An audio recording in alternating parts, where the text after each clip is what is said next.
Spoštovane poslušalke, cenjeni poslušalci, drage gledalke, spoštovani gledalci in vsi zbrani v dvorani Zavoda svetega Stanislava v Šentvidu nad Ljubljano, lepo pozdravljeni. Pred 70 leti se je sklenila druga svetovna vojna. Če so tudi v Sloveniji začetek prve obeležili na več ravneh, kakšnih posebnih slovesnosti, predvsem na državni ravni, ob koncu druge svetovne morije, ki nam je postregla v naši državi s kar 3 izmi, ne gre pričakovati. Prav zato smo se ob tej obletnici Teološka fakulteta Univerze v Ljubljani, civilna pobuda, resnica in sočutje 1945-2015 in Radio Ognjišče odločili in pripravili niz javnih radijskih oddaj, s katerimi želimo osvetliti tudi ta del narodne tragedije. Med totalitarizme prištevamo fašizem, nacizem in komunizem.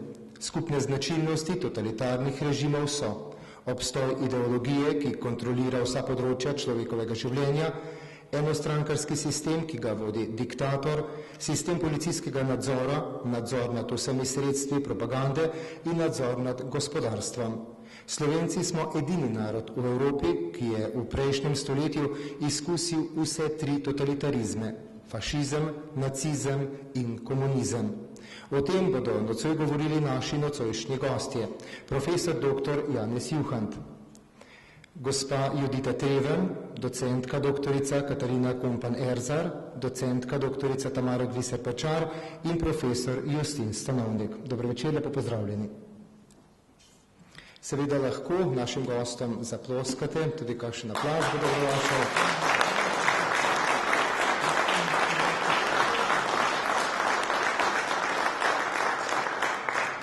Prvi nas bo v tem uvodu nagovoril filozof in pedagog ter član Evropske akademije znanosti in umetnosti, profesor dr. Janez Juhant. Prosim. Spoštovani, kaj je torej naša resnica po stoletju časa skrajnosti? To stoletje predstavlja za mali slovenski narod strahotno tragedijo. Doleteli ste nas 2 vojni in vrh vsega še revolucija. Prva svetovna je terjala velik davek ravno od Slovencev, ki so jih avstrijske vojaške oblasti poslale na življenjska križišča našega naroda, da bi se kot borci za svoje narodno ozemlje upirali svetovnim imperialistom, a nazadnje je večina izkupička ostala imperialistom, a Slovenci kot narod žrtev svetovne politike. Fašistična zasedba je uničila Primorsko in kmalu je vsa Slovenija ječala pod fašističnim oziroma nacističnim pritiskom. In kot da ni bilo dovolj gorja, nas je doletel še komunistični teror. In ko je svoboda zasijala zahodnoevropejcem, je imperialni račun Slovence in sosede vklenil v verige enoumnega brezboštva, vztrajnega izbrisa vrednot, uničevanja in propadanja človeškosti. Bilanca so tragične izgube številnih življenj, pohabljena osebna in družbena zavest, zaostreno izrivanje in nasilno odstranjevanje tekmecev, posledično nesposobnost za sodelovanje in gojenje ustvarjalnih sil, posamezniki in narod pa tonijo v povprečje, megli pa se nam prihodnost. Prikazani razvoj je korenito spremenil zavest v osebah in v družbi. Ukorenjenost v religiozni svet, ki je spodbujala človekovo duhovno odprtost in krotila njegovo sebičnost, je z vojnami in revolucijskim pritiskom izginjala iz narodnega značaja. Ta se je spreminjal, a žal ne v Kocbekovem smislu duhovne prenove slovenskega in evropskega človeka, pač pa v smer odpiranja človekovih temnih, nasilnih in pogubnih strasti. Kako usodno je bilo to nasilno izkoreninjenje religioznega čuta, se šele danes prav zavedamo, ko tavamo pogosto brez moralnih temeljev, ki bi duha osvobodili iz spon preteklih zablod. Psihološki ujetniki nasilne tekmovalnosti kot posledica boja med liberalizmom in krščanstvom, ki ga je zaostril še komunizem, lahko le upamo na ravnovesje med zgolj liberalističnimi sebičnimi nameni in krščanskim oziroma človeškim sočutjem s sočlovekom. kot suha in žejna zemlja po vodi, vpijemo po pogojih družbenega sodelovanja. Južnoafriške komisije, pa tudi spravni procesi na Irskem in drugod po svetu potrjujejo, da je poleg institucionalne podpore države duhovna podlaga odločilna za vzpostavitev urejenih človeških razmerij. Totalitarizmi so vpregli v svoj voz večino ljudi in jih kot storilce ali žrtve izrabili za izpeljavo svojih megalomanskih nečloveških projektov. Poleg črne knjige komunizma, tragedije ljudstva, gulaga, pa se že množijo študije in pričevanja o trpljenju v Sloveniji, zaznamovani s tragično bilanco našega holokausta. Vedno bolj jasno postaja, da je bilo onih, ki niso vedeli, malo in da tudi danes o številnih žrtvah večina ve, čeprav si mnogi še vedno zatiskajo oči pred njihovo usodo. Na prvi pogled manj očitne, a še bolj usodne pa so politične, kulturne ter etično-duhovne posledice. Le počasi prihajajo v osebno in družbeno zavest človeška plat tragedije žrtev in posebej tudi storilcev, ki so preživljali ali preživljajo nočne more, ko vse življenje plačujejo davek za svoje človeške zablode.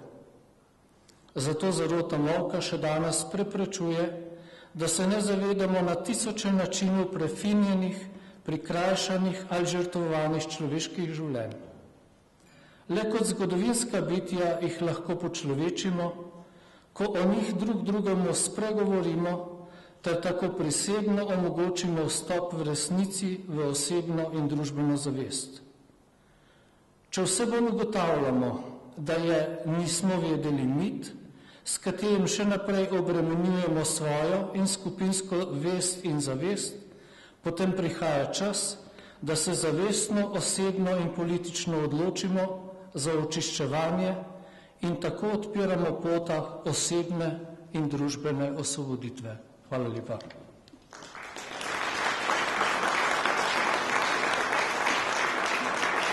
Hvala lepa, profesor Juhan.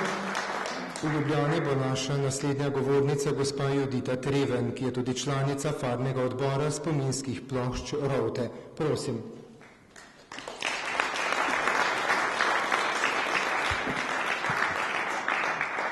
Lepo pozdravljeni.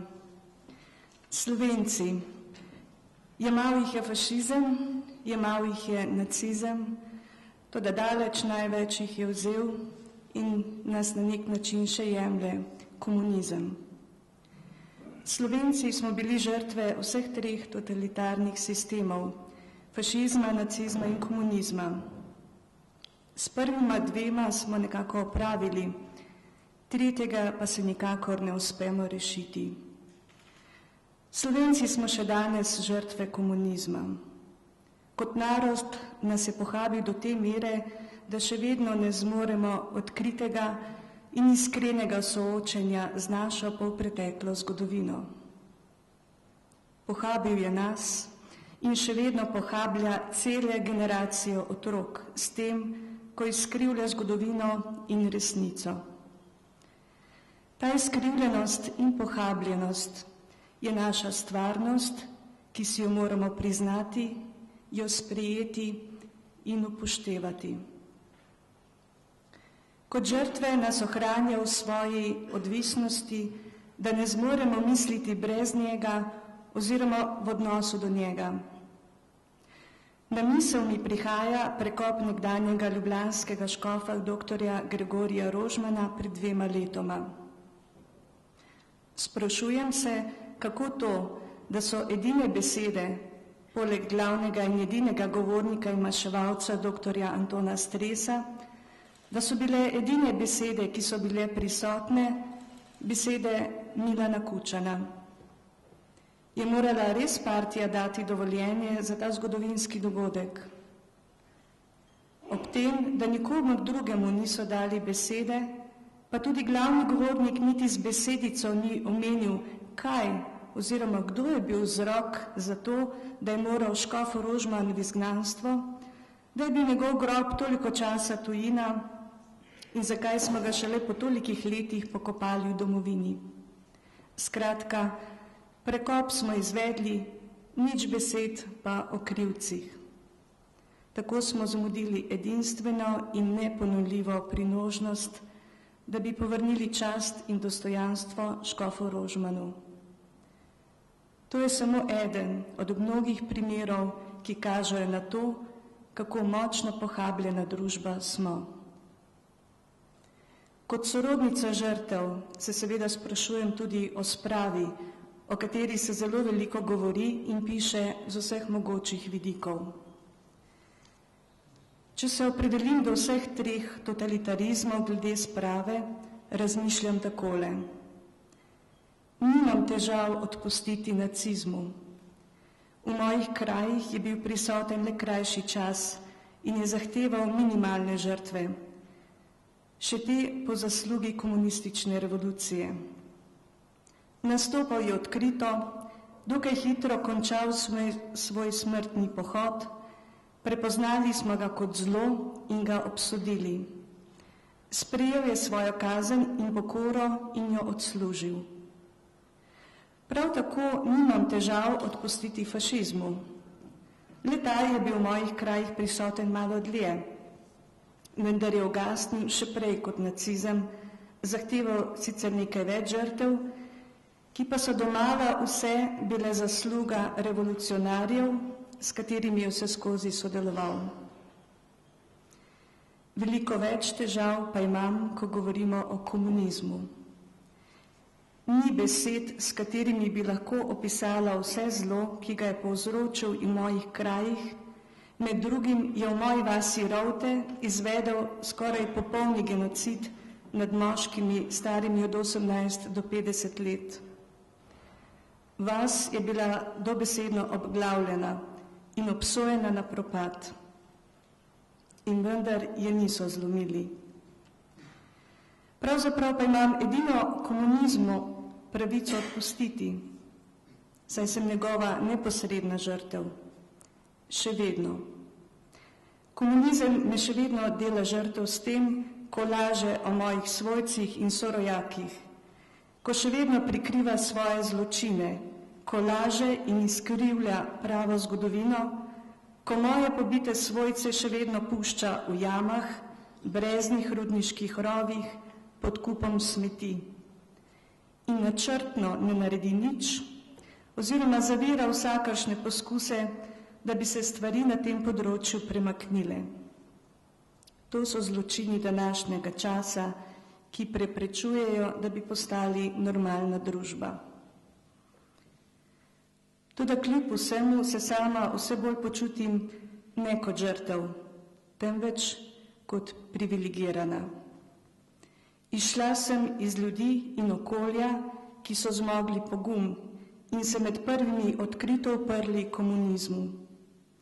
Občutili so njegovo zločinskost in se ji zoperstavili.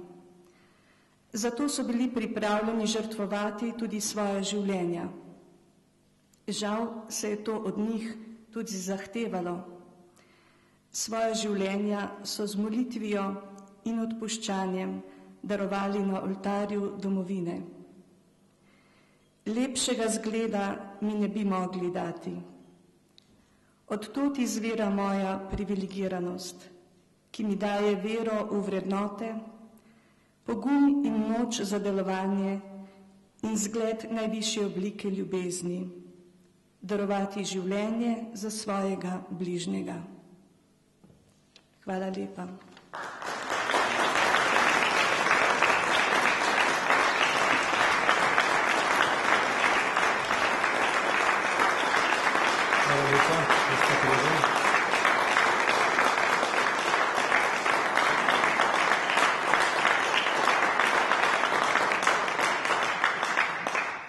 V nadaljevanju bomo prisluhnili razmišljanju docentke doktorice znanosti za področje zakonske in družinske terapije, gospe Katarine Kompan-Erzar. Prosim.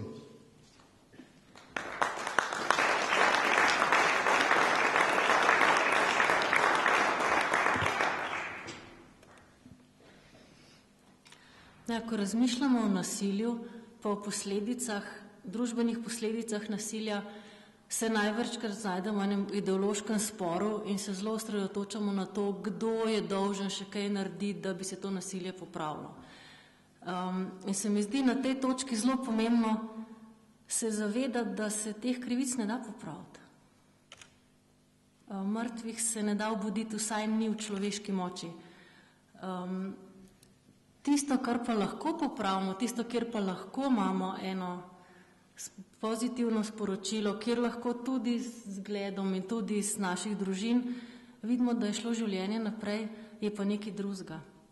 Je pa to, da se vprašamo, zakaj ima lahko sovraštvo tako razdiralno moč. Zakaj je tako težko iz sovraštva priti ven? Kar moderna znanost zdaj počasi stopica za dolgoletno duhovno tradicijo in celo dokazuje stvari, ki so samoumevne, je to, da je človek bitje odnosov in da ne more živeti brez medčloveškega stika. Kup raziskav, kup poskusov, kako razložiti, zakaj smo tako neskončno odvisni drug od drugega in zakaj se tako težko poslovimo od odnosa rabelj-žrtev, zakaj je sploh možno, da rabelj lahko tako nasilje izvaja toliko časa, zakaj lahko, 100 ljudi ustrahuje 10 000 taboriščnikov, logike ni. Ampak tisto, kjer smo ranljivi in mehanizem, na kjerega gre totalitarna logika, je precej glob in precej bolj perfiden. Kot sem že rekla, ljudje rabimo drug drugega za osnovno preživetje, za osnovno občutek, da živimo, tudi za osnovno razvoj. Človek se ne razvija od človeka, če ne v izkušnji v odnosih z drugimi ljudmi. In ta potreba je močnejša od potrebe po vodi, zraku, hrani in konec koncev tudi pravičnosti in varnosti. Ko so gledali vojne otroke, ki so preživeli grozote druge svetovne vojne, so otroci, ki so lahko to vojno preživeli ob svojih starših, imeli kasneje kot odrasli bistveno manj psihičnih, duševnih in telesnih težav, kakor otroci, ki so bili na varnem, ampak niso mogli biti starši. Recimo otroke, ki se jih je umaknilo na varno, ki se jih je poslalo k sorodnikom, ki se jih je dalo nekam, kjer vojna ni divjala na tak način, ampak ti otroci so bili bistveno huj poškodovani in bistveno bolj prikrajšani za normalen razvoj. Drug pojav, rečemo, ali pa drugo srhljivo opažanje je bilo to, da so otroci, ki so se med vojno, po vojni, to je bil čas masovnih sirot, in ogromno jih ostalo brez staršev in so živeli po sirotišnicah.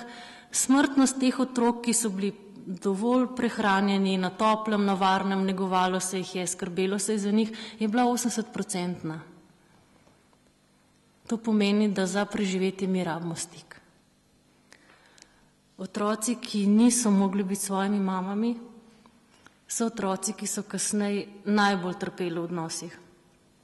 In edina možnost, kako lahko človeka res zavežeš, mu res poskušaš odvzeti eno osnovno zdravo pamet, je to, da greš na ta mehanizem, da prekineš stik z njim.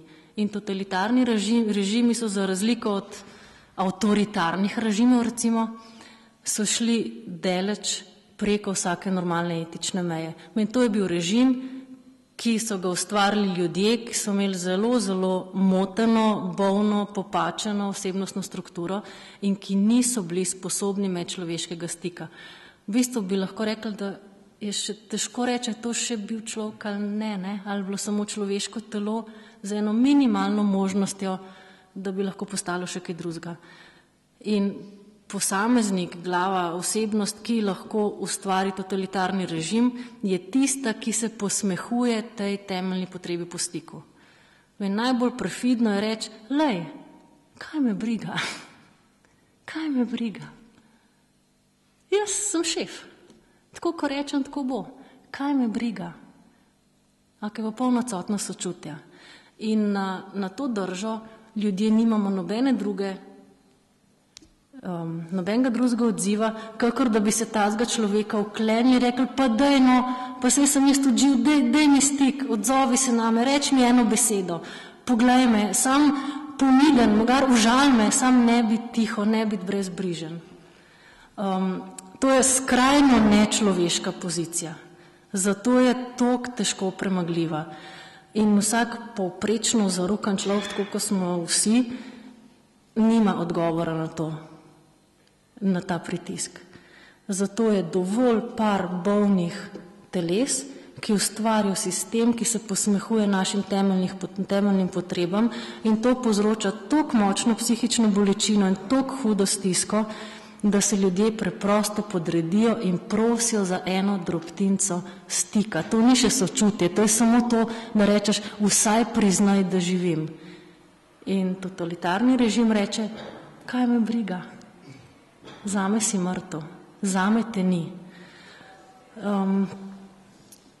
Pripadnost in hrepenenje po stiku sta tista točka, ki jo je zlorabil totalitarizem, kjerikoli. In dokler mi čakamo, da se bo rabelj v sebi odkril potrebo po stiku, ki je zakopana pod ogromno plastmi popolnoma perfidno in perverzno strukturirane osebnosti, zgubljamo svojo pristnost, zgubljamo svoje življenje in zgubljamo vse tiste ljudi, ki pa stika so sposobni. Vse konc koncev, več ali manj med sabo si kar radi rečemo dober dan. Redko kdo je sposoben zanikati to temeljno potrebo. In prav temeljna osebnostna struktura različnih totalitarnih diktatorjev pretekle in sedanje dobe, saj to je vedno en in isti mehanizem dosti prepoznaven, je precej jasen, je odsotnost sramu, pomeni stvari, ki bi lahko preprečile, da jaz naredim tisto, kar v tem trenutku preprosto hočem narediti. In ne moram reči, a ne vidite, koliko jaz trpim. Kaj me briga? Ne gre zate, zame gre. Trpiš, kaj bi bilo to trpljenje? Da se odzivi, če sprašujemo rable, ja pa, a ne veš, v filmu Hannah Arendt, ko se je šlo za to, a je zdaj rabelj kriv ali ni kriv. Je rekel, gledaj, jaz sem izpolnjeval ukaze. Kaj imam jaz s tem? Ja pa človek ga je bolel, ko si mu ti neki delal. Lej, je bil ukaz, sem v Bogu ukaz, nisem jaz kriv. To je bolano. In ne moramo se z boleznijo pogovarjati, prav. To je ena stvar, je odsotnost sramu. Pomeni, ni ničesar, kar moja dejanja lahko ustavi. Jaz, če bi vam zdaj rekla, obrnite se drug drugmu, glejte se v oči in dajte drug drugmu klofuto. Jaz vam rečem, morate to reči, vse je v redu, noben ne bo kriv. Dajte se gledati v oči, pa si dajte klofuto. A veste, kaj se zgodi? Če zamahneš, ti roka sama ostane na pol poti. In koliko neumno je se pogovarjati z nekom, ki lahko zamahne do konca, ne? Druga stvar je patološki narcizem, pomeni popolno megalomanstvo, ki prikriva eno notranjo nevrednost in osramočenost. Če poznate film Harry Potter, tam je zlo nastalo iz enega popolnoma razvrednotenega, osiromašenega in zavrženega, zapuščenega otroka, ki je zbral, da se s tem nikoli ne bo soočil in potem ga nič več ni ustavilo. To je bila ena predelava druge svetovne vojne, recimo za mladino. Nažalost se jo ni tako razlagali. Naslednja stvar je odsotnost empatije, pomeni odsotnost sposobnosti čuti, da tudi drugi ljudje v tvoji bližini nekaj čutijo, nekaj doživljajo, imajo svojo zgodbo, imajo svoj razvoj, imajo svojo notranjost. Naslednja značilnost je antisocialno vedenje, pomeni nesposobnost pristnega stika, to je arogantno vedenje, togo vedenje, kričanje, vedno ena in ista drža, en in isti ton, vreščanje, to je glas, ki nima melodije, je ritem govorjenja, ki je popolnoma tok in zelo težko ga je poslušati. Če poslušate govore diktatorjev totalitarnih, je nevzdržno. To ni glasba, človeški glas je glasba, da ritem zajame, z besedo lahko objameš, lahko pa uničeš možgane, če jim lajaš na ušesa neprekinjeno. In tega ne zmore vsak. Ljudje se oglasimo med seboj, če smo normalni. Ali vsaj poprečno zarukani, v redu. In zadnja značilnost je vrtenje okrog samega sebe, popolna pozornost nase in enostranski, poenostavljen, črno-bel pogled na svet. In to je drža, ki ne kliče v dialog. To je drža, s katero se lahko borimo ali pa s katero se lahko soočimo samo na en način, z njenim orožjem. S tem, da pustimo, da so to ljudje, do katerih nikoli ne bomo mogli priti. Zato, ker jim to ni dano, ker so se nekje v življenju odločili drugače. In pustiti rabla, da ostane v svetu, da ostane sam, s privilegiji, s čudovitim življenjem in vsema, kar mi nimamo v redu, ampak je sam kot pes, dolgočasen, ogrožen in skrbi samo zato, da ne bi kdorkoli podrl tega njegovega sveta. Odpustiti rablu ne pomeni reči, razumem, je težko otroštvo in zdaj Bog je on. Odpustiti rablu pomeni, če je Bog dopustil, da je pekel, lahko tudi jaz dopustim, da nekdo preprosto ni pripravljen biti človek. Ni mi pa treba z njim živeti, ne? Grozljivost te drže prav tej popolni odsotnosti pristnega medčloveškega stika in to nas boli. Mi, če se skregamo, pa si gremo na živce, pa si marsikaj lahko rečemo, to je toplo, pač malo ti je žal, malo rečeš, malo preveč sem rekla, no, ampak se jutro bo boljš. Ampak, če se pogovarja z nekom, ki ga ni, potem pa to sovraštvo ostane pri tebi. In tisto, kar se mi zdi, da je najbolj pomembno v kjeremkoli razmišljanju o totalitarizmu, v kjeremkoli razmišljanju o tem, koliko te totalitarne drže še dovoljno, da gre skozi naše telesa, da gre skozi naše odzive, koliko še skušamo popravljati, koliko pa lahko si rečemo, tudi če obstaja totalitaren režim, jaz smem graditi odnose zaupanja s tistimi, ki to zmorijo. Jaz smem dovolj, da rabelj ostane sam. Ni mi treba ga popravljati, ali mu pa služiti, ali pa se mu uklanjati. Ker konc koncev, kaj je hujš? Da nekdo ubije telo ali da nekdo ubije dušo? Če ubije dušo, bo šlo naprej za par generacij. Če ubije telo, lahko vsaj žaluješ, vsaj veš, da je kriv. Nič od tega ni v redu, ne? In ta trajna nesposobnost kesanja in medosebnega stika je ena značilnost, po kateri lahko vemo, kaj je totalitarno, kaj pa je eno povprečno nasilje. In s totalitarnim nasiljem se ne da pogovarjati. Ker zahteva od nas, da zanikamo svojo največjo resnico, najglobjo resnico, in to je, da smo narejeni za dialog. To je, da se odzivamo drug na drugega in želimo svojim telesom pritegniti druga telesa, druge osebe v svoji bližini, da nas sliši, da reče, vsaj opazil sem te, saj se ne strinjam s tabo, ampak smo tle v istem prostoru, ne? Mogoče še zadnja stvar. Žrtve sistemov ustrahovanja ostanejo zaznamovane s strahom, osramočene in razvrednotene. Zato, ker ob soočenju s tako popolno ignoranco in priznanjem, da lahko ob tebi jaz trpim, če se ti vedeš na določen način in če delaš stvari, ki so absolutno nedopustne, pušča strašno težke rane. Ker podobe zlorabe in nasilja uničijo človekov notranji svet. Mi nismo narejeni za gledati nasilje. Mi nismo narejeni za gledati zlorabe. Mi nismo narejeni za poslušati kričanje. In to rani naš notranji svet, rani naše čute, rani naše doživljanje, rani našo notranjost. In soočenje z njimi je zato s temi podobami, ki so nedopustne, nečloveške, je seveda zaznamovano s tem, da se poskuša naša psiha pred tem braniti. In kako se brani? Na dva načina. Ali se podredi in poskuša ugajati totalitarizmu, reči, ne, sej jaz sem pa tak, kakor ne, nič te ne ogrožam, jaz pa hočem biti zraven. Zato lahko en patološki človek dobi okrog sebe svoj krožek, ne, ali pa svojo vojsko, ali pa svojo ožjo ekipco. Druga obramba je pa ta, da se zatečeš v sovraštvo in se s tem rabljem boriš navznoter. Poskušaš se mu maščevati, poskušaš mu dopovedati, poskušaš iti z njim v stik. Vse narediš za to, da bi lahko prišel z njim v stik.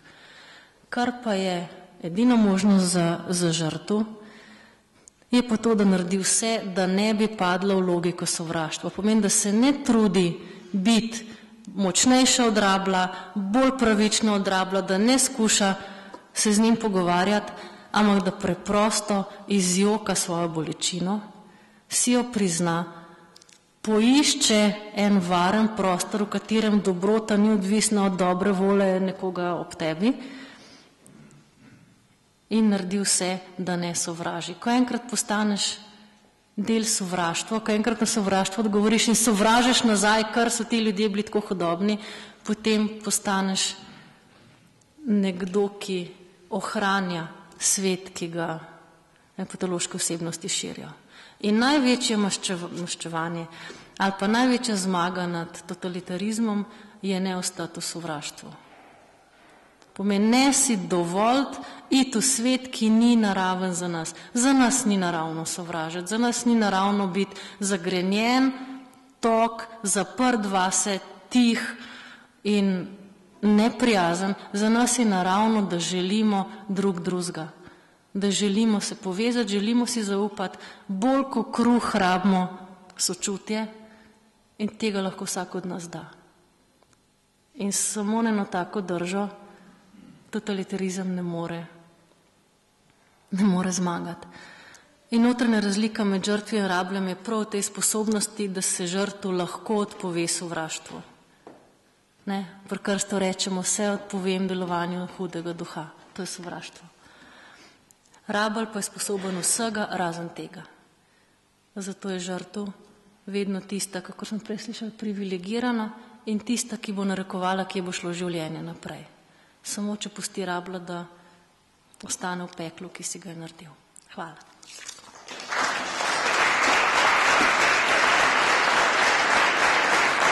Hvala lepa.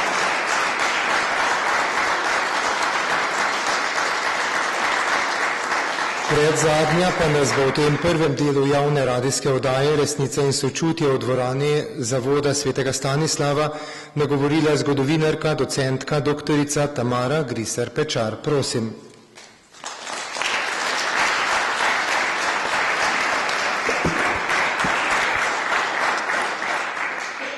Spoštovane gospe in gospodje, v nasprotju z avtoritarno diktaturo, ki se zadovoljuje statusom quo in dopušča, da ljudje živijo zasebno življenje, če se ne vmešavajo v politiko, totalitarna država tega ne dopušča. Totalitarna država posega vse pore družbenega in človeškega življenja in zahteva aktivno udejstvovanje po diktatu določene ideologije in uničuje zasebno življenje. Avtoritarni režim omejuje svobodo, totalitarni režim odpravi svobodo, ugotavlja Hannah Arendt. In nadaljuje, končni cilj totalitarne ideologije ni preoblikovanje zunanjih pogojev človeške eksistence in tudi ne revolucionarno preoblikovanje družbenega reda, temveč transformacija človeške narave same, ki se, taka kot pač je, neprestano zoperstavlja totalitarnemu procesu. Totalitarna oblast odreka ljudem ne samo njihovo sposobnost, da delujejo, temveč prav nasprotno, jih z neizogibno posledico, kot da bi bili vsi en sam individuum, naredi za sokrivce vseh ukrepov in storjenih zločinov, ki jih totalitarni režim povzroči. Toliko Hannah Arendt. Mednarodno pravno je nesporno, da je nemška, italijanska in madžarska okupacija Slovenije predstavljala kršitev predpisa o prepovedi vojne v Brion-Kellogovem sporazumu, k kateremu je avgusta 28. leta pristopilo 15, kasneje 60 držav, celo Sovjetska zveza. Ob tem moramo opozoriti na vojaške napade, na tujo upravo, na to, da so okupacijske oblasti preseljevale in izganjale dele prebivalstva, na streljanje talcev, na koncentracijska taborišča in tako naprej. Slovenci na Primorskem so seveda trpeli že pred začetkom druge svetovne vojne pod fašisti, saj je Antanta obljubila nekatera ozemlja, tudi slovenska, Italiji za vstop v prvo svetovno vojno na njihovi strani.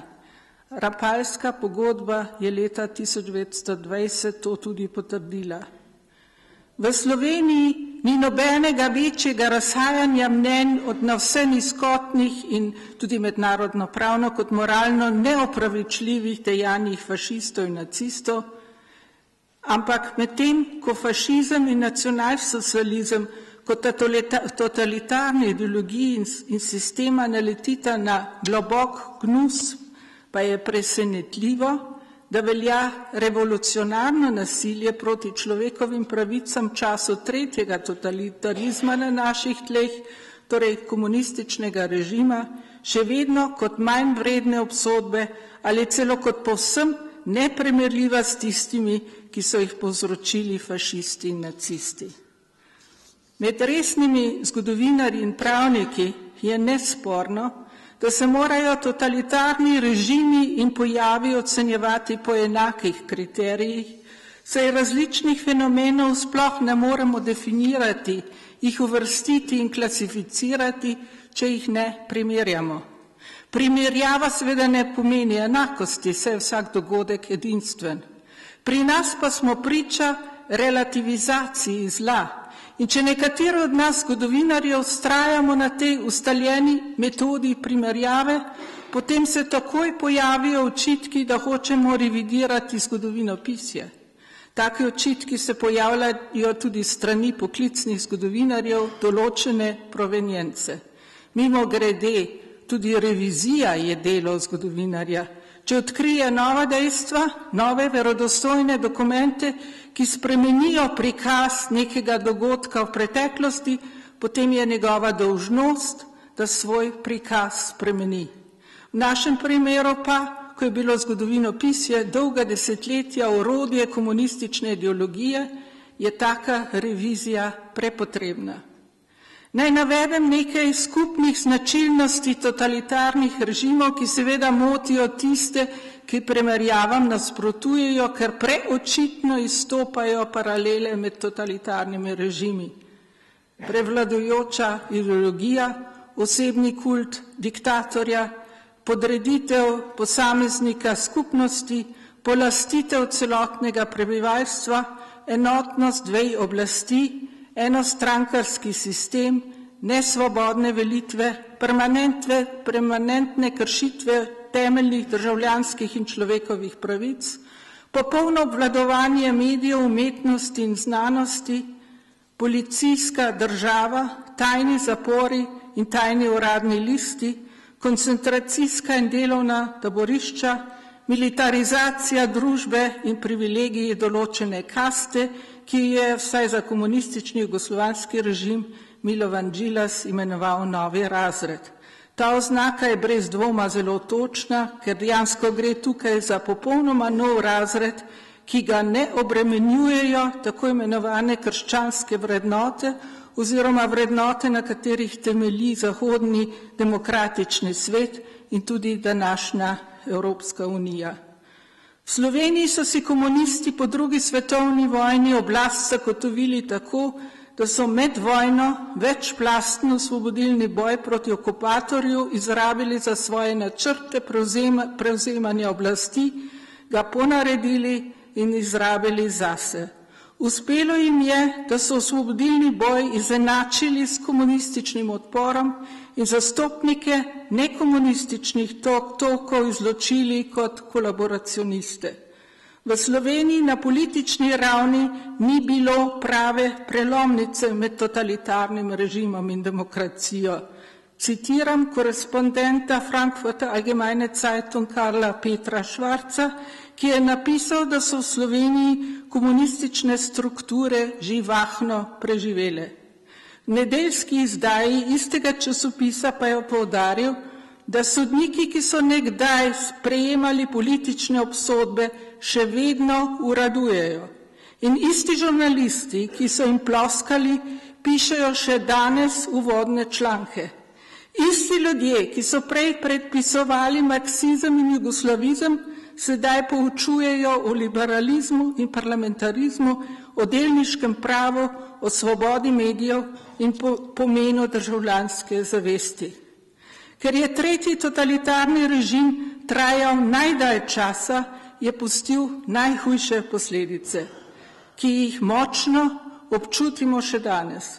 Povzročil je najmanj 15.000 umorov slovenskih vojnih ujetnikov in civilistov, ter po vojni seveda, ter okoli 100.000 pripadnikov drugih jugoslovanskih narodov. Bilo je več kot 16.000 političnih obsojencev in najmanj 25.000 političnih zapornikov. K temu je potrebno prišteti še izgone prebivalcev nemške in madžarske narodnosti, pa tudi slovenskih družin z obmejnega pasu. Poleg tega je 17.000 beguncev zapustilo Slovenijo leta 1945, tudi velik del intelektualcev. Premoženje mnogih je bilo razlaščeno, obsojenih beguncev, cerkve, kmetov, obrtnikov in podjetnikov. Zgodovinar Milko Mikola je prišel v knjigi Rdeče nasilje do zaključka, da je bilo vseh žrtev nasilja prebivalcev Slovenijo nekaj več kot 100.000. K temu pa ni prištel še družinskih članov in drugih sorodnikov, prijateljev in sploh vseh tistih, ki so bili prikrajšani na en ali drug način, ker se niso mogli šolati, ker niso mogli uresničiti svojih poklicnih želja, pa tudi, ker so bili izpostavljeni indoktrinaciji in propagandi. Hvala lepa.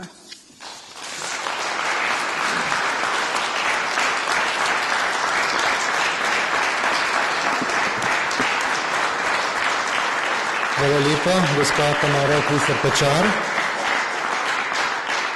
Zadnji pa nas bo v tem uvodu nagovoril filolog in človek, ki je po koncu vojne prestal grozote taborišča Teharje, profesor Justin Stanovnik. Prosim.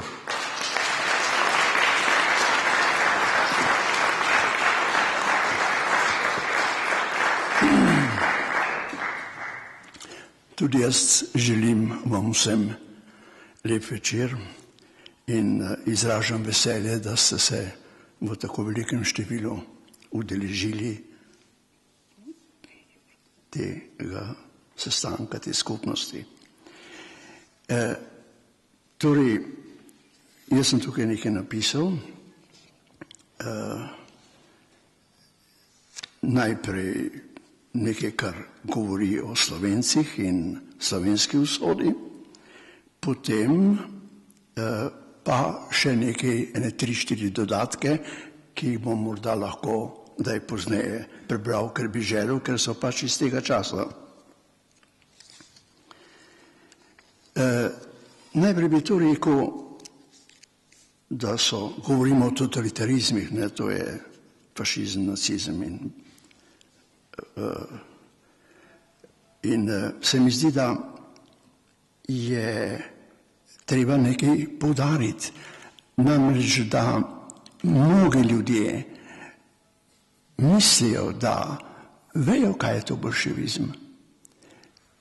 Jaz bi vam rekel, da zelo malo ljudi ve, kaj je bolševizem. In morda, to je seveda strašno, tragično in zelo slaba popotnica za prihodnost, evropsko in svetovno.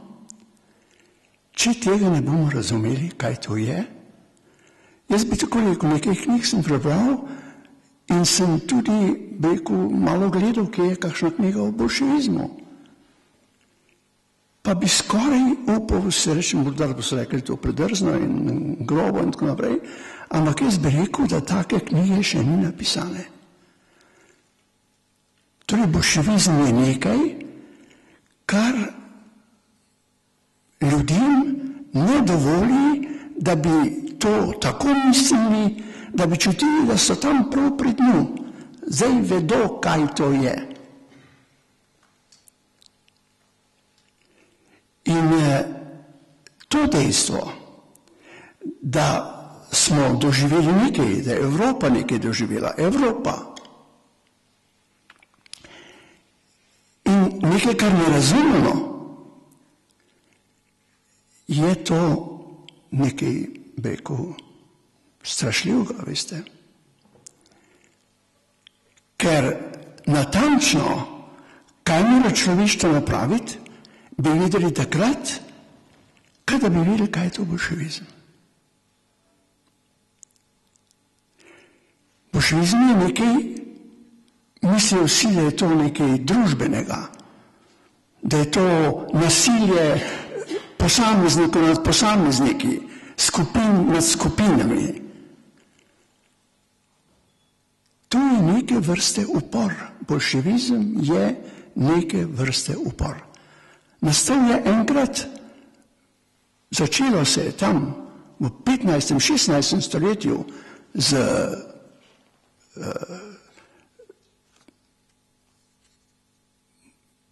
vsem mogočimi izstopi iz civilizacije in potem v francoski revoluciji z jakobinizmom in tako naprej.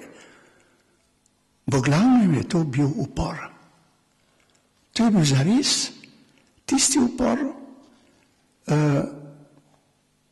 o katerem nam preberejo v cerkvi, ne vem točno kdaj, mogoče enkrat proti koncu leta, ko mislim, da Kača nagovarja oba prva človeka, ne vendar jesta tistega drevesa, ker potem se vama bodo odprle oči in bosta kakor bogova. Tole ljudje, ki so sprejeli boljševiško doktrino, boljševiško oznanilo, boljševiški kredo,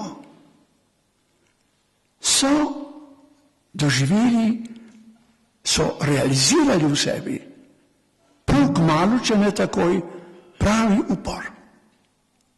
Ni Servijam, ne bom služil. Res se je to ponovilo, postali so bogovi. V čem? Da so lahko vse naredili, kar so hoteli. Brez muke. Brez muke. To seveda niso bili samo boljševiki, taki so bili tudi nacisti. Nekje sem bral v eni posebni konferenci, mislim, da je bilo to januarja 42. leta, Banzene, nekje v Berlinu, tam je Himmler svojim ljudem govoril, 1,5 ure so rabili za vso izvedbo nacističnega terorja od Berlina do Moskve, so rabili za dogovor 1,5 ure. In je takrat Himmler rekel svojim ljudem, tole, moram od vas zahtevati nečloveško nečlovečnost. Vedi, da je nečlovečnost premalo, ker človeka to premakne, ko vidi eno zelo, zelo hudo trpljenje. On je to vedel in je zahteval od njih nečloveško nečlovečnost. To pa je izstop iz naše vrste. Ne? Torej, kaj to je? Jaz se čutim, veste, da ljudje tega problema ne vidijo, da visoke ustanove, ki jih je na tisoče po Evropi in Ameriki in Avstraliji, po civiliziranem svetu, ne organizirajo tega dela. To je tudi en znak našega časa, da jih ljudi ne zanima, da bi rešili bistvene probleme, ob katerem se je pravkar minula zgodovina spotaknila tako grozno.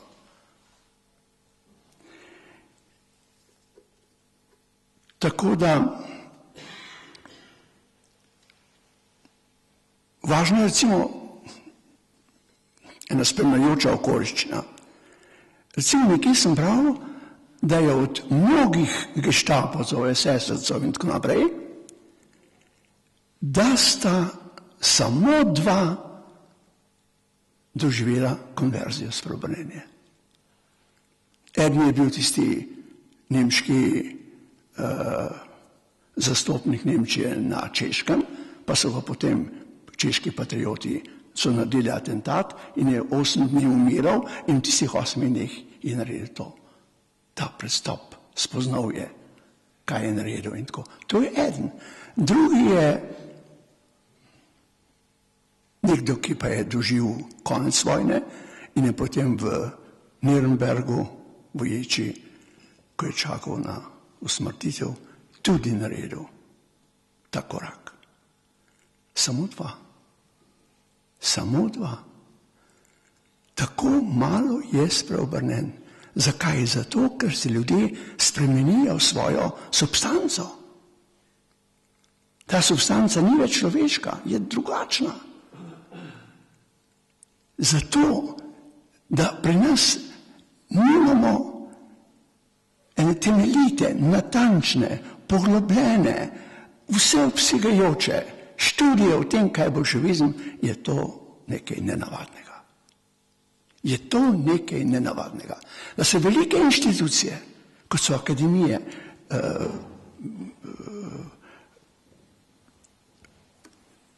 se poskušajo, da se ne zavejo tega in ne dosežejo, da bi se to zgodilo. Zato živimo v dobi, ko smo nekaj doživeli, nekaj, kar nas navdaja z grozo in odporom in ne vem kaj že vse, pa ne vemo prav natančno, kaj to je. Prostite, je toliko o tem. Zdaj bom pa tisto prebral, kar sem mislil, da bi moral za Slovence. Potem v drugem delu bom pa še tiste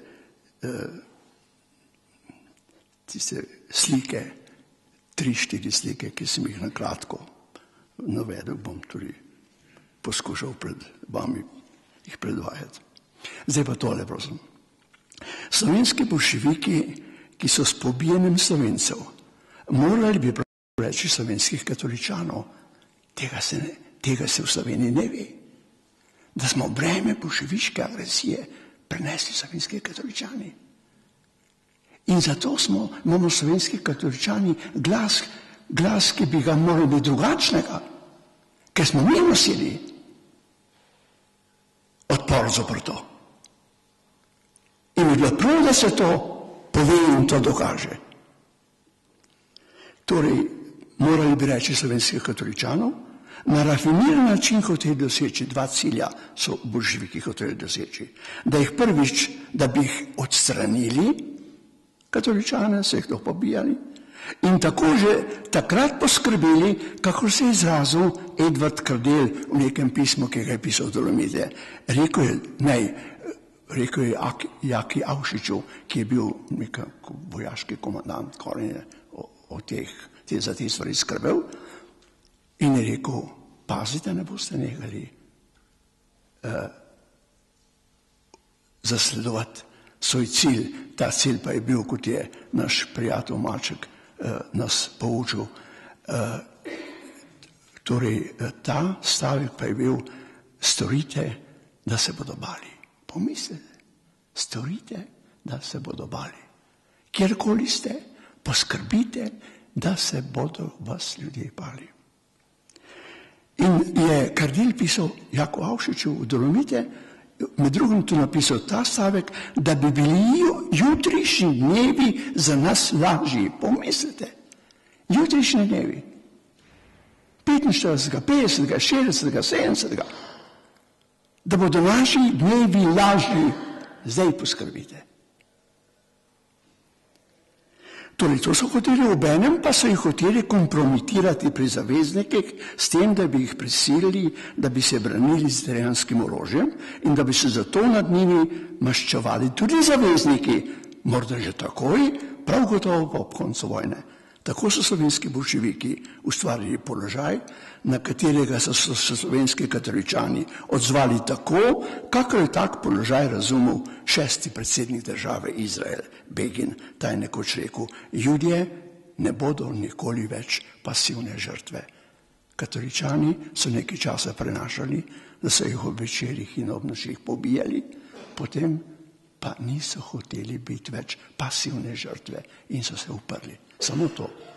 kar so Izraelci kot osnovna tema države proglasili. Torej, to pripombo imamo lahko za svoj vrstno podporo slovenskemu odporu proti bolševiškemu totalitarizmu.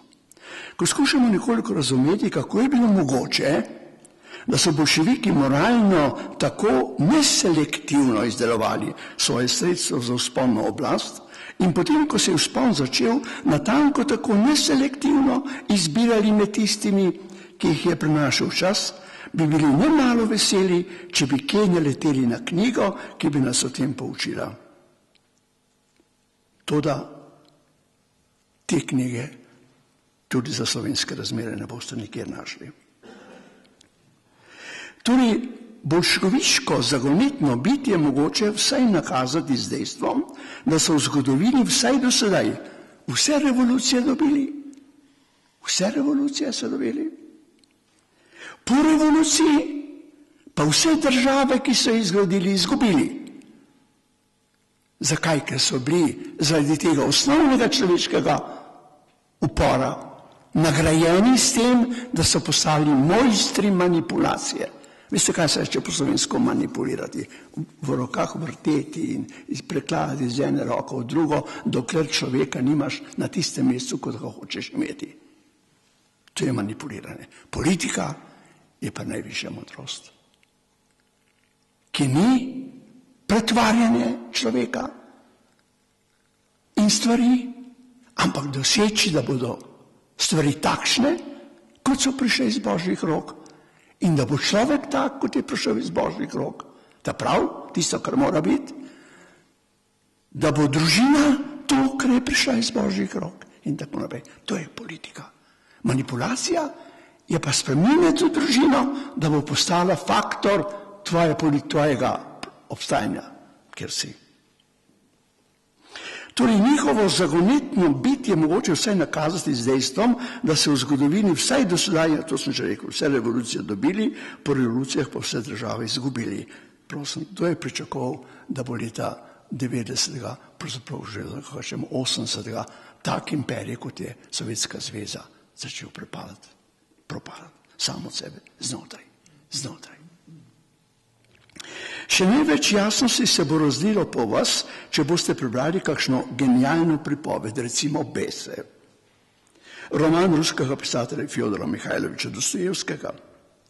Ko ga boste odložili, boste imeli občutek, da se nahajate v nekem svetu, ki je sicer umišljen, ki je roman, obenem pa na nek način zelo, zelo resničen in vam pravzaprav že dolgo znan.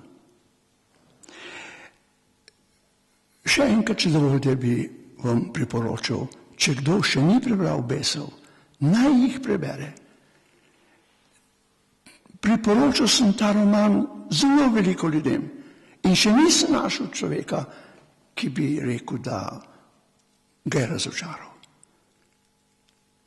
Torej, v Besih imate to, kar se je v Sovjetski zvezi zgodilo 50 let. Besi so išli 1870, to je pa revolucija, bolševiška revolucija 17. leta, približno 50 let. Tudi kljub povedanemu ni mogoče reči, da bolševiki niso imeli stičnih točk z evropsko zgodovino. Tudi sami, predvsem pa Rusi, so se pogosto sklicovali na francoske jakobince. 2 stavka samo. Kot pravi zgodovinar Jonathan Izrael v svoji zajetni knjigi Revolucionarne ideje, pravice človeka in Robespierre, je francosko revolucijo mogoče razložiti predvsem z radikalnostjo francoskega razsvetljenstva. Vse zgodbe o davčnih krizah, o denarnih krizah, o zemljiških krizah, vse je to odveč. Bistvo je bilo radikalnost francoskega razsvetljenstva. Ne angliški, ne nemški, ne ameriško razsvetljenstvo ni bilo tako, radikalno kot francosko. Spričo te zveze omagajo vse druge. V tem duhu je v srednjem mestu dobila in tam svetila beseda vedeti. V prvi polovici 18. stoletja so se po Franciji začele širiti družbe za mišljenje. In leta 1793, ko so jakobinci dobili vodstvo francoske revolucije, takrat jih je bilo že 2000. In vodil je teh 2000 društev, ki so bili posebej, kot sem prej rekel, nabiti z idejo vedenja, uporništva in tako dalje, so jih vodili iz Pariza. Bila je to že partija. 1793. leta so Francozi že imeli partijo. Torej, nastalo je nekaj, kar je bilo vedno bolj podobno partiji. Besede vedeti, misliti sta postali nosilki novega družbenega samozavedanja. Važno pa je bilo predvsem to, da je duh, ki je žarel iz teh dveh besedi, vedeti, misliti, zlasti po izbruhu revolucije, dobijo vedno bolj protikrščanski značaj. Samo v Franciji. Ne v Nemčiji, ne v Angliji, ne v Ameriki. Samo v Franciji. Pisatelj Gita Ionesco, napisal tako knjigo približno te vsebine, pravi, da sta od 3 revolucij, angleška in ameriška, ostali v krščanskem političnem konceptu, francoska pa je bila v jedru svoje biti protikrščanska. Potem pa je navedel še radikalnega zgodovinarja revolucije Mišleja, ki je to opažanje takole izrazil. Zgodovinar. Na prizorišču vidim samo 2 dejstvi, 2 načeli, 2 igralca, 2 osebi, krščanstvo in revolucija. Tukaj se je že pokazalo to, kar je to pozneje v vseh bolševiških revolucijah.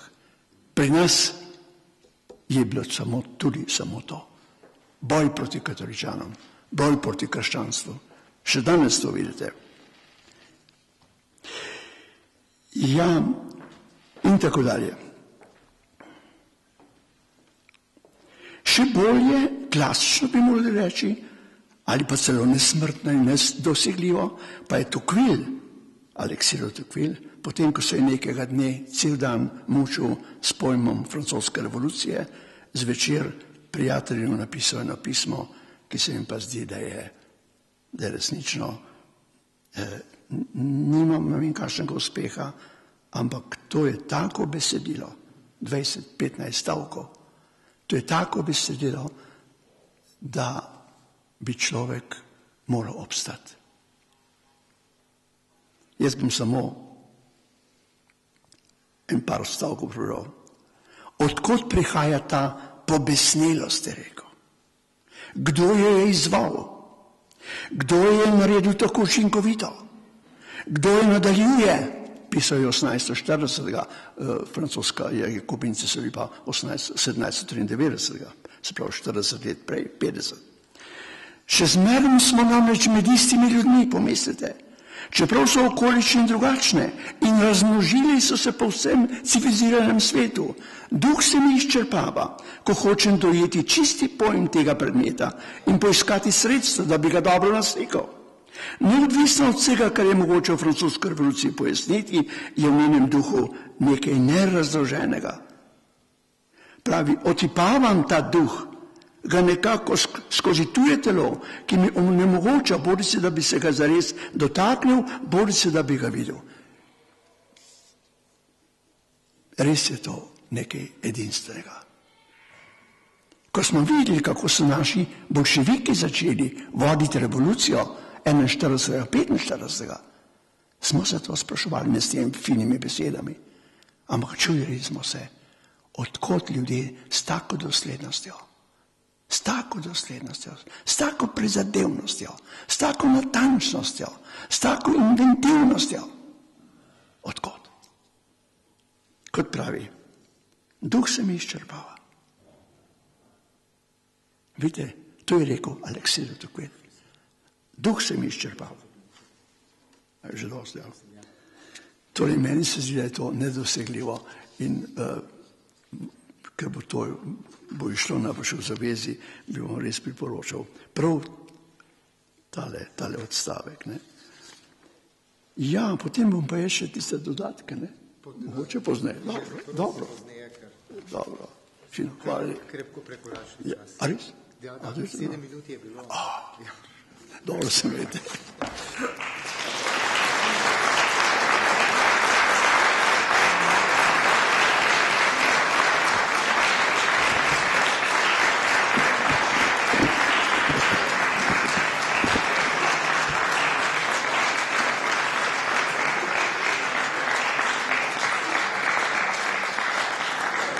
Spoštovane poslušalke, cenjeni poslušalci, drage gledalke, spoštovani gledalci, spremljate javno radijsko oddajo na temo Resnice in sočutje, ki poteka v dvorani Zavoda svetega Stanislava v Šentvidu nad Ljubljano. Naši gostje so dr. Janez Juhant, Judita Treven, dr. Katarina Kompan-Erzar, dr. Tamara Griser-Pečar in profesor Justin Stanovnik. Spoštovani gostje, sedaj bi vas prosil za kratke odgovore, potem bomo k sodelovanju povabili tudi vse, ki so se nam pridružili s kakšnim komentarjem, s kakšnim vprašanjem. Gospa Treven, zapisali ste, da je v našem narodu potrebno ponovno obuditi sočutje, ki bo temeljilo na resnici, in če k temu dodam še priznanje napak, gotovo ni nič narobe. Ja. Sočutje samo vidim kot neko vstopno točko. Ta misel ni originalno moja. To misel sem zasledila pri pokojnem akademiku dr. Jožetu Trontlu, ki pravi, da nas bo sočutje odrešilo. Sama vidim, da je to začetek nekega procesa, oziroma tako kot sem že dejala, vstopna točka, da pa mora iti ta proces dlje od samo sočutja. Tu smo se šele začeli pogovarjati pravzaprav. Problem je bil, da smo o teh zločinih in o teh travmah govorili pretežno tisti, ki smo doma iz tistih krajev oziroma tistega predela Slovenije, kjer je bilo trpljenje ljudi največje. To je pač Notranjska in Dolenjska. Da pa je razmišljanje ljudi, ki so prihajali iz ostalih predelov Slovenije, kot so na primer Štajerska, Koroška, Primorska, nekako bilo, dajte na mir že s tem, to je pač so vaše stvari, mi pač želimo iti naprej, mi nismo imeli nič s tem, pri nas je bil režim seveda drugačen, pri nas so zelo povzročali nacisti, pač razmere so bile drugačne. Nekako niso hoteli razumeti nas, Notranjcev in Dolenjcev, ko smo govorili seveda po pripovedovanjih naših očetov, jaz osebno tega nisem doživela. In je nekako se pojavilo, jaz mislim, eno osnovno vprašanje, kako to, da ni sočutja, osnovnega sočutja, saj smo vendarle vsi Slovenci. Tu smo začeli smo s sočutjem. Menim pa, da mora to iti naprej. Menim, da je ob sočutju potrebno se tudi spraševati, kdo je odgovoren za vse to, poiskati krivce, se soočiti s tem zločinom in zločinci med nami. Žal pri nas ni bilo niti ene obsodbe, žal. Zdaj imamo prve ovadbe v Avstriji vložene. Večina vem, da je mrtvih, ne glede na to. Obsoditi treba zločine take, ne kličemo pa po maščevanju. Tega nekako v nas ni, ne v naših svojcih, ki so tudi osebno doživeli, niti v nas potomcih. Ne želimo maščevanja, želimo pa neko pravičnost ob zavedanju, da najvišja oblika pravičnosti, vse, če gledamo po krščansko, je ljubezen. Ljubezen pa vključuje tudi pravičnost. Hvala lepa in gotovo bomo prišli do tega sočutja tudi takrat, ko bomo spoznali o tej tragediji, da je to narodna tragedija, da ni to tragedija samo Gorenjcev, Notranjcev in ostalih, pa da se ostalih ne tiče. Gospa Kompan-Erzar, 3 totalitarizmi so se nas dotaknili, smo v uvodu slišali, nekako pa se jih, vsaj zdi se, bomo še dolgo otepali. Zakaj? Je to notranje spoznanje res tako dolgotrajno? Ja, to je tako dolgotrajno. Bolj nenaravno nasilje, ko je, bolj nečloveške smrti, bolj kruto divjanje, ko je bilo tem ljudem prizadejano, teže se s tem soočiti, ne zato, ker ne bi vedeli, kaj je prav, pa kaj ni, saj to vsi vemo. Ampak priti do te popolne ničelne tolerance do nasilja pomeni res priti v stik s svojo notranjo bolečino. In jaz dostkrat marsikomu ne bi prvošla, da bi čist do konca v stik s tem prišel, ker to res boli. Tisto, kar pa lahko kot družba naredimo za eno našo osnovno zrelost, za eno, v bistvu tudi za preživetje konc koncev, je pa to, da spletemo med seboj vezi zaupanja, sočutja, predvsem sočutja do otrok. Ne, da zdaj, ne, mi smo z eno bolečino živimo in zdaj, ker smo mi zasedeni s to bolečino, lej, mislim, ne mi zdaj govoriti, da šmejo zelene kavbojke ali rdeče, mislim, bod vesel, da imaš dve nogi, ne. To je ta grobost, ko se nehote prenaša naprej. In ljudje imamo samo dve možnosti, ali gremo vase, ali pa gremo proti drugmu. In ni vase pomeni, jaz tisto, kar se mi zdi, da je zrelost ene družbe, je reči, oprostite. Žal mi je, da ste morali dati to skozi.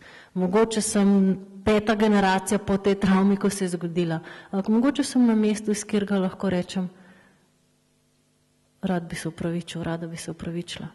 Več kot to jaz mislim, da itak ni možno. In druga stvar je, ne popuščati pod pritiskom te strahu in ene vdanosti v to, da je sovraštvo močnejše. Ni. Je kruto, je boleče, je popolnoma nedopustno.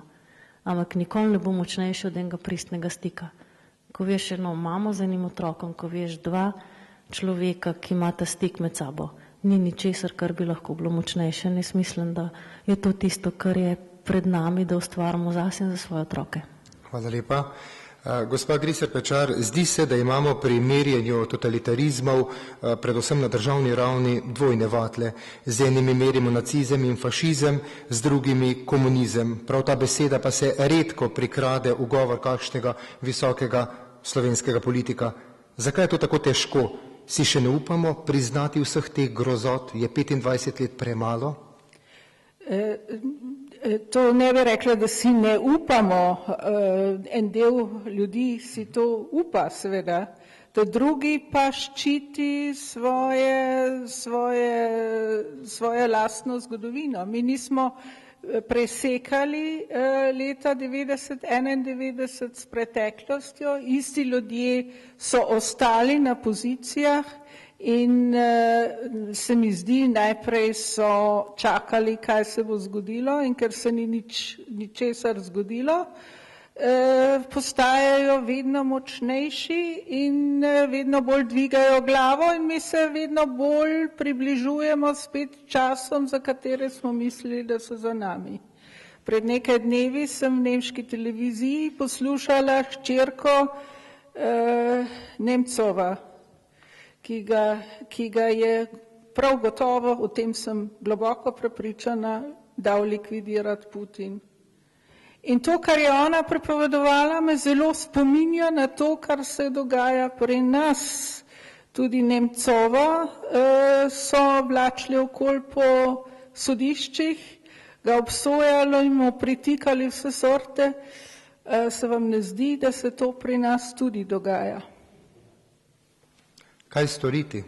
Kako to preseči? Torej je sploh mogoče? Moji predgovornici dala prav. Mislim, da nas je toliko, da moramo enostavno nehati se bati in da moramo enostavno stvari oceniti take, kot so, in se postaviti po robu temu, kar se dogaja. Seveda ne silo, ampak odločno in brez tolerance do tega, kar se dogaja pri nas. Hvala lepa. Gospod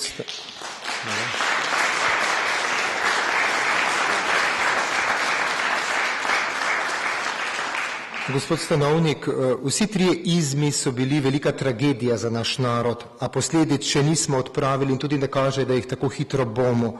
Smo začeli iti po tej poti sprave z napačnimi koraki? Ja,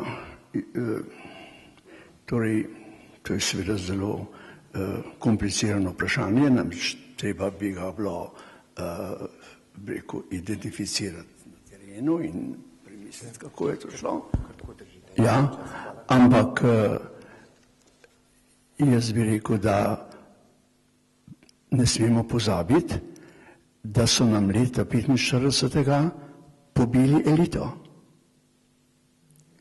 Ne samo intelektualce, ampak tudi preproste fante, ki so rasli v senci neke velikega nauka, verskega, neke filozofije in tako, in so bili resnična elita.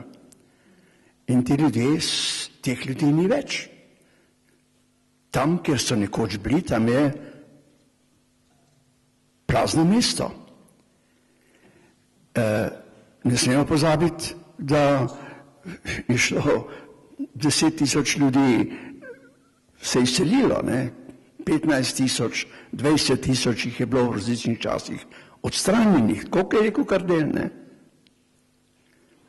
In kar je ostalo, je neka druga elita, ki je nastopila to mesto, ta elita pa nima tradicije in je že od vsega začetka vedela, da služi. In s tem, ko je služila ljudem, ki so bili odgovorni za tako in tako početje, za tako in tako stanje, so se sami kvarili.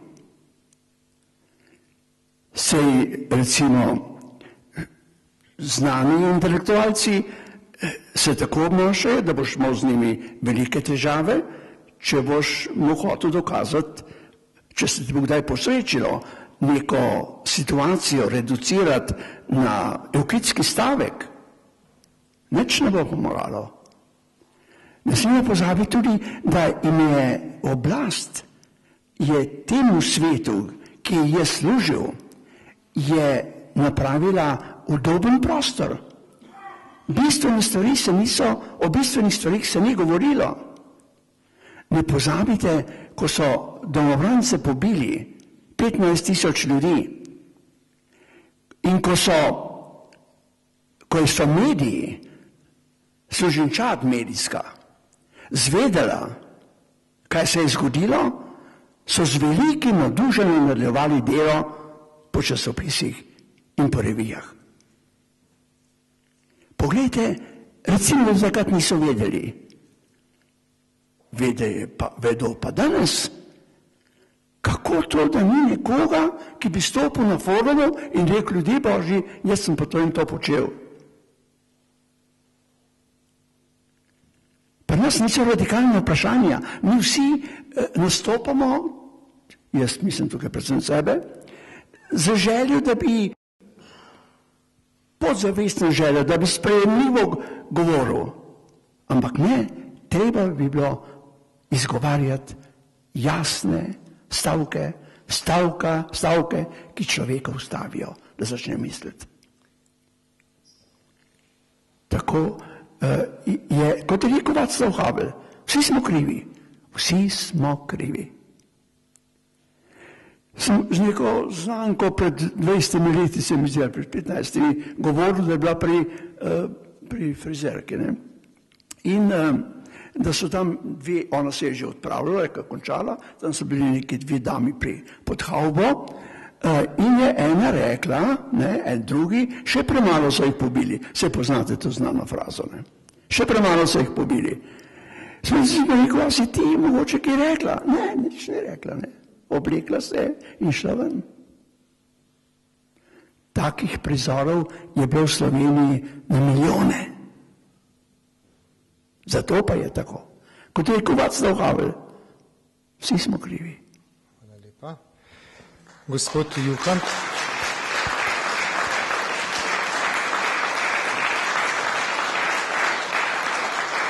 Gospod Juhan, na kakšen način pa torej komunizem v Sloveniji postaviti ob bok nacizmu in fašizmu in tudi kako gledate na resolucijo Evropskega parlamenta, v Sloveniji je nismo bili sposobni potrditi na državni ravni. To gotovo ni dobra popotnica za spravo. Ja, jaz sem izredno večerno čudošnega večera vesel, ker ste vsi sogovornice in sogovornik izpostavili to resnico in bolečo resnico naše po preteklosti. Leta 1995 smo se prvič tukaj zbrali, sem jaz sklical tudi politike in takrat je nekdo rekel, zakaj nismo poklicali tudi politikov, tako imenovane leve provenience, pa sem jaz rekel, mi smo komaj nekako stopili lahko na pozornico in spregovorili. Če danes pogledam na to, mislim, da smo morda naredili korak naprej, ampak še vedno moramo govoriti in govoriti tudi naši javnosti, predvsem pa govoriti sebi.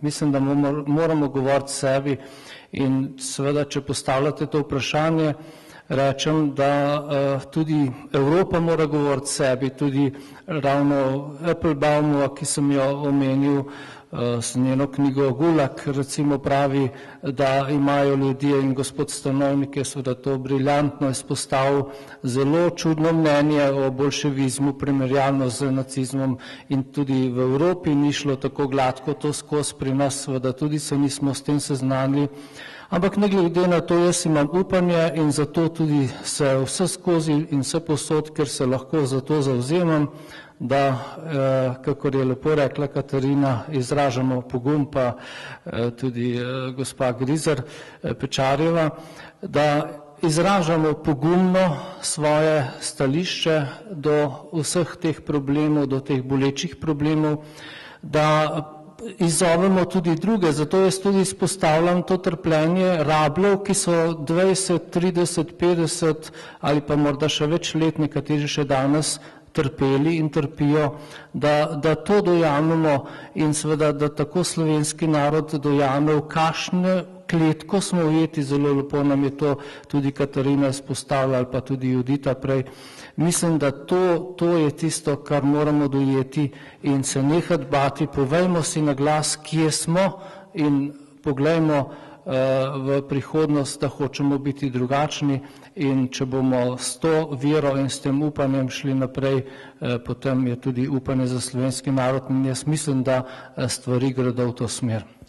Hvala lepa, spoštovani gostje, nekaj vprašanj na temo resnice in sočutje. Nekako smo se na prvi okrogli mizi dotaknili sočutja v družini, pa pri posamezniku, na drugi okrogli mizi v izobraževalnih ustanovah, tokrat pa bi se predstavili v civilno družbo. Gospa Kumpan Erzar, kakšno vlogo imajo po vaše pri sočutju in tudi resnici lahko civilno-družbene organizacije, kakšen je lahko njihov domet po vaše? Jaz mislim, da imajo civilno-družbene organizacije najmočnejši domet, kar ga je možno imeti poleg družine. Zaradi dveh stvari. Eno zato, ker ponovadi delajo brez denarja, kar je velika, velika svoboda in nekdo, ki se pul za denar, se ne more pogovarjati z nekom, ki naredi brez denarja, pomeni, ti ne more tudi preprečiti, da to narediš. Druga stvar, ker pobude, ki prihajajo iz enega prijateljstva, iz povezanosti, iz sočutja drug z drugim, iz, ne vem, želje potem, da bi ta prostor oblikovali s tem, kar verjamemo, s tem, kar se nam zdi, da prinaša življenje, ne more biti povoženo, ker ni proti nekomu, ni zato, da ne bi oni, bomo pa mi. Ampak je, glej, tako je. Če jaz želim, ne vem, če vidimo, da je lepo poslušati en lep koncert, zakaj ga ne bi imeli? Če vemo, da je tok neizjokane bolečine, zakaj ne bi postavljene svečke pa ob ne izmolili? To so stvari, ki so bistveno globje od tega, da čakaš dovoljenje, ki ti ga da denar, institucija, ne vem, direktor, predsednik, kdorkoli. Stvari, ki prihajajo iz srca in vse, kar pride iz srca, kar pride kot ena želja po lepem, je vedno nepremagljivo. Hvala lepa. Gospa Griser Pečar, nekako nimamo v Sloveniji mnogo civilno-družbenih organizacij, ki bi se ukvarjale s polpreteklo zgodovino. Tudi mislim, da država ni imela posebnega posluha za njih. Hvala Bogu za svetlo izjemo, Študijski center za narodno spravo in še nekaj jih seveda najdemo. Ampak vseeno, zakaj so vse te organizacije, ki delujejo, pomembne in tudi kaj po vaše lahko prispeva zgodovinska stroka?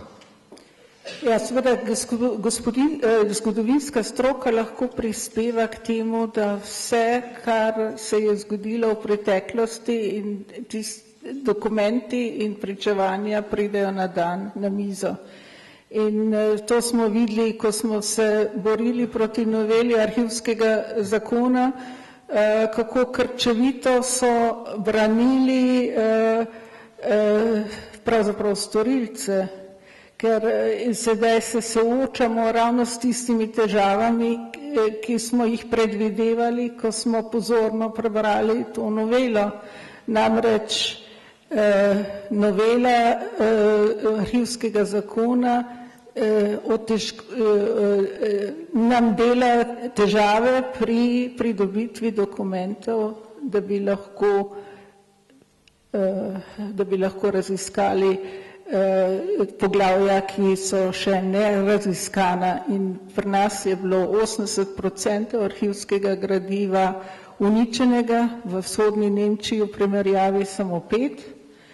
In še to so skušali seveda zakriti, zato ker vedno znova prihajajo podatki, kot vidimo, je zdaj na sodišču v Münchenu, sodijo storilcem,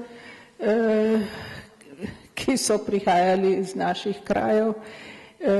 Torej, edina možnost, po mojem mnenju, je, da odkrijemo vse, kar je mogoče, šele potem lahko pride do neke sprave, če bomo prišli do tega. Hvala lepa. Gospod Stanovnik, je mogoče stopiti danes na neko iskreno pot resnice in sočutja? Vidite možnost in kje ter kako lahko k temu pomagajo posamezne organizacije? Ja, seveda lahko pomagajo, ampak mora se v njih razvijati pravi duh.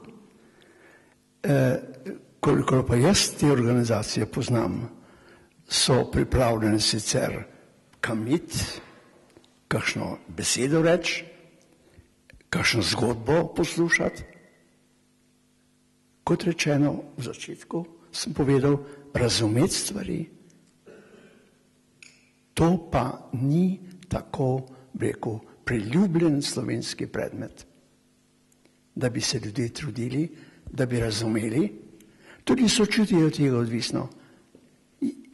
Sočutje je pravzaprav neka oblika razumevanja, nekega bitja, ki v dometu tvojega videnja trpi in veš, da mu je po svojem spominu, veš, da mu je hudo. Se mi zdi, da je rekel, intenzivno življenje. Pri Slovencih je intenzivno življenje premalo razvito. Bez intenzivnega življenja ne bomo nikamor prišli. Poglejte, tista zgodba v Hudi jami, ko je tisti človek, ki mu rečemo ubežnik, ko se je pod stropom eno mehno med naloženim materialom pa med stropom se je kopal počasi tisti kanal, po katerem se je plazil, kar naenkrat je pa prišel do betonske pregrade. Ni vedel, da je 90 centimetrov debela, ampak čutil je, da je konc, ne? In je pravzaprav omahnil dol in umrl. Ne vem kaj, no. Kako to, da narod tega ne razume? Kako to, da ljudje tega ne uvidijo? Kako to? To se pravi, da je naša kultura v celoti. Infinitesimalni delčki kulture niso taki, da bi take ljudi vzgajali. Premalo odkrito govorimo, premalo poglobljeno. Premalo poglobljeno. Hvala lepa. Gospod Juhant, kaj pa organizacije znotraj cerkve?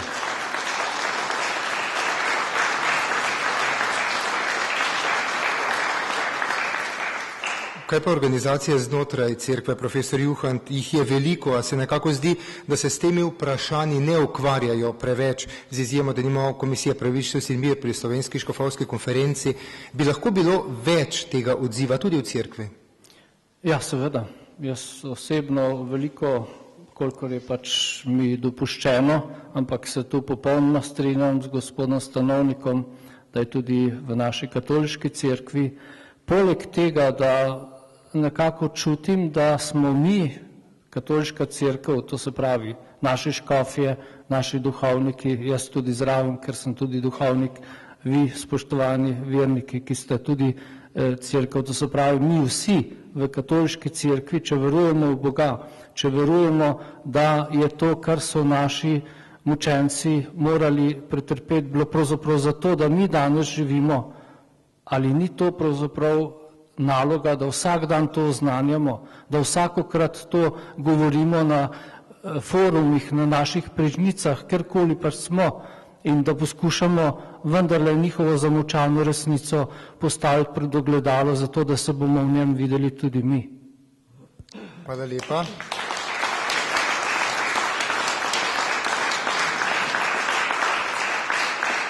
Hvala.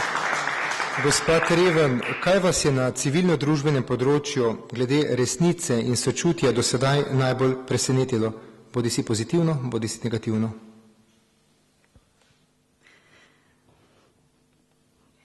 V kratkem času precej stvari.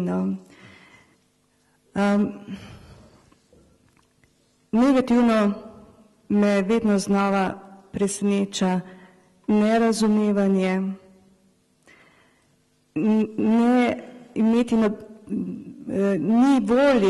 niti volje, da bi nekdo skušal razumeti, neupoštevanje argumentov in to, da se pa preko neke zdrave, razumne meje razuma verjame našim medijem, če piše v Delu, je to resnica. Kljub temu, da vemo, kako in kaj je, žal pač sem konkretno imenovala naš osrednji dnevnik. Vsakodnevno in seveda to, da vidim, kako velika pohabljenost tudi sebe vključujem notri, ker sem prav tako otrok tega sistema in režima. Vendar sem imela to prednost, da sem imela doma pač prave informacije. Moj oče je preživel Teharje, tam sta ostala 2 očetova brata. Moj stric po mamini strani je tudi preživel Teharje, oba zaradi mladoletnosti. In kup sorodnikov je moralo bežati čez mejo. Imam en kup sorodnikov v Argentini. Torej, to sem poslušala od malih nog, pa vendar šele sedaj vidim, kako me je šolski sistem pohabljal iz leta v leto, da sem šele v zrelejših letih začela selekcionirati informacije in jih primerjati s tistim, kar sem pa slišala doma in v svojih krogih. Da sem vedela, to je res, to, ker se sklada s tem, kar so mi pripovedovali. Če pač nekaj ni bilo v skladu s tem, si vedela, da pač to ni res. Težko je, če nimaš neke osnove, težko je oceniti, kaj je res in kaj ni res. In pri takem stanju medijev, gledajte, pohabljenost je zares velika. Po drugi strani, če lahko še pozitivno, ko srečam ljudi, ki imajo zdravo kmečko pamet, to in pa, ko sem se srečala z ljudmi v Novi slovenski zavezi in ko se še srečujem, me pa zares navdihuje, da so nekateri zastavili svoje življenje, svoje kariere, zato, da bi nekako nam dopovedali, kaj se je z nami zgodilo, kaj se z nami še vedno dogaja in da bi imeli vedno pred očmi to, kar tu moram pač povedati, ker imamo tukaj današnjega gosta tudi gospoda Justina Stanovnika, ki nas vedno znova opozarja na to, imejte vedno pred očmi te mlade ljudi, ki so v cvetu mladosti padali v jame. To imeti vedno pred očmi. Ti ljudje so mi pa zares velik navdih. Hvala lepa.